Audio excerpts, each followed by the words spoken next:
ভারতের উত্তরপ্রদেশের মথুরাতে শ্রীকৃষ্ণের জন্মস্থানে নির্মিত কেশবদেও মন্দিরটি সারা বিশ্বের হিন্দু সম্প্রদায়ের অন্যতম পবিত্র ধর্মস্থান। কেশবদেও বা কেশবদেব মন্দিরটি মথুরার মূল কৃষ্ণ জন্মস্থান কমপ্লেক্সের পাশে অবস্থিত। কেশবদেব ভগবান শ্রীকৃষ্ণের আর একটি নাম।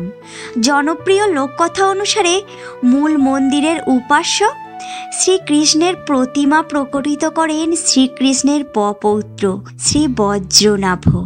পাথরে খোদিত ব্রাহ্মী লিপি থেকেও এ তথ্যের সত্যতা পাওয়া যায়। ধারণা করা হয় প্রায় 5000 বছর আগে এখানে মন্দির স্থাপন করেন শ্রীকৃষ্ণের পৌত্র শ্রী বজ্রনাভ। পরবর্তীতে 4000 সালে গুপ্ত সাম্রাজ্যের দ্বিতীয় চন্দ্রগুপ্ত একটি সুবিশাল মন্দির নির্মাণ করেন। বলা হয় এই মন্দিরের সৌন্দর্য আর মহত্ব কোনো হাতে আঁকা ছবি বা লিখিত বর্ণনার মাধ্যমে প্রকাশ করা সম্ভব নয়। মন্দিরটি গজনীর সুলতান মাহমুদ 1017 সালে ধ্বংস করে। পাথরে খোদিত লিপি থেকে জানা যায় তৃতীয়বারের মতো এই মন্দিরটি আবার তৈরি করেন যাজ্জা বিক্রম সম্ভাত 1217 সালে রাজা বিজয়পাল দেবের শাসন আমলে। এ মন্দিরটি আবারও ধ্বংস হয় সিকান্দার লোদির হাতে।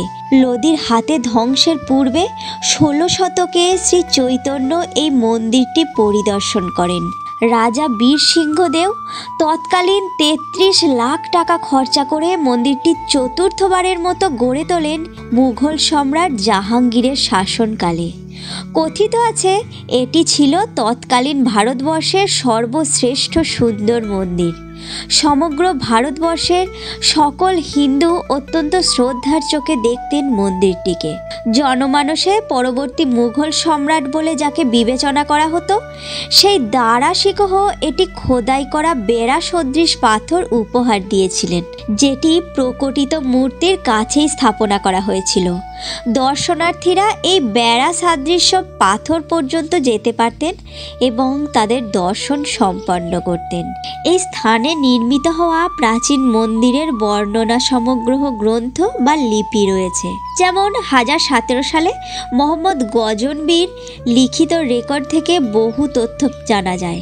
তিনি লিখেছিলেন, শহরের প্রান্তে অবস্থিত অভূতপূর্ব মন্দির নিশ্চয় কোনো মানুষ নির্মাণ করেননি, এটি নিশ্চয় দেবতারা বা ফেরেশতারা নির্মাণ করেছেন। লাল পাথরের জুমা মসজিদ ও বিশালাকার মন্দির পাশাপাশি। মন্দিরের সিলিং ও দেওয়ালে দেখা যাবে এখনও ক্ষতবিক্ষত হিন্দু পুরাণের নানান 1659 সালে এই মন্দির ধ্বংস করার নির্দেশ দেয় মোঘল সম্রাট ঔরঙ্গজেব। 1669 সালে কেশবদেও মন্দিরের স্থানে একটি ঈদগাহ নির্মাণ করা হয়। পরবর্তীতে মারাঠা শাসনমলের সিন্ধিয়া শাসকরা পোতারাকুণ্ডের কাছে মন্দিরটি খুঁজে পান। ব্রিটিশ শাসন আমলে এই স্থানটি ছিল ব্রিটিশ অধিভুক্ত। 1815 সালে ইস্ট ইন্ডিয়া কোম্পানি একটি নিলাম অনুষ্ঠান আয়োজন করেন। নিলাম থেকে কাশীর রাজা পান্তিমল এই স্থানটি কিনে নেয়। তার ইচ্ছা ছিল এই স্থানে একটি সুবিশাল মন্দির স্থাপনের, কিন্তু তার সেই ইচ্ছা অপূর্ণই থেকে যায়। এই স্থানের মালিকানা মথুরার স্থানীয় মুসলিমদের সাথে তিনি বিবাদে জড়িয়ে পড়েন এবং তা আদালত পর্যন্ত গড়ায়।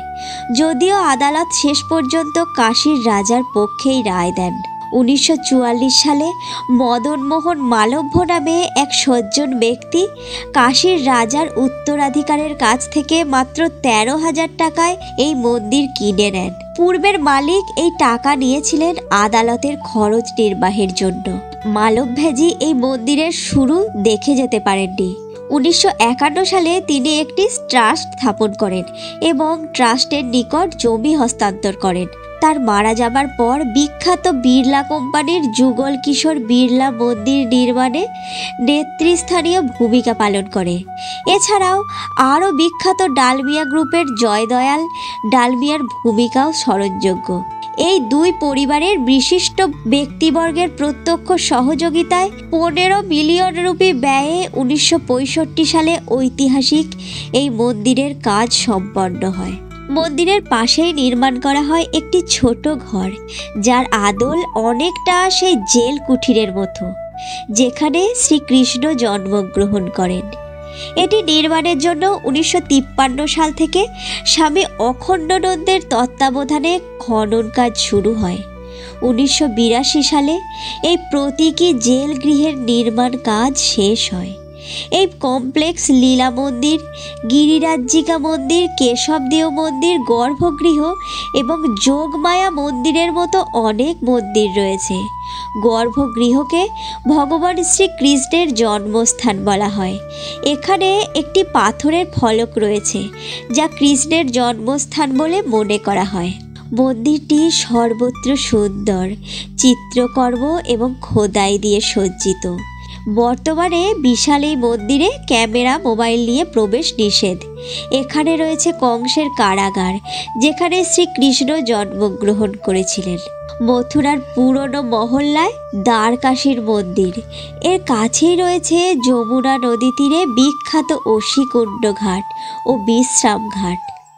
নদীতে নৌকাবিহার ও ঘাট দর্শনের ব্যবস্থা আছে। মথুরা বৃন্দাবনের সব মন্দিরই দুপুর 12টা থেকে বিকেল 3টে পর্যন্ত বন্ধ থাকে। শহরের প্রাণকেন্দ্রে মন্দিরটিতে ট্যাক্সি, অটো বা রিক্সা করে সহজেই যাওয়া যায়। মথুরা জংশন রেল স্টেশন থেকে মন্দিরের দূরত্ব 1.5 কিলোমিটার। পুরাণে বর্ণিত আছে, অসুরদের বিনাশ করে পৃথিবীতে প্রেম ধর্ম প্রতিষ্ঠা করতে শ্রীকৃষ্ণের আবির্ভাব। যদিও তার মনুষ্য রূপ আর সেই রূপে তিনি আবদ্ধ, তবু প্রকৃতপক্ষে তিনি অসীম ও সর্ববিরাজমান।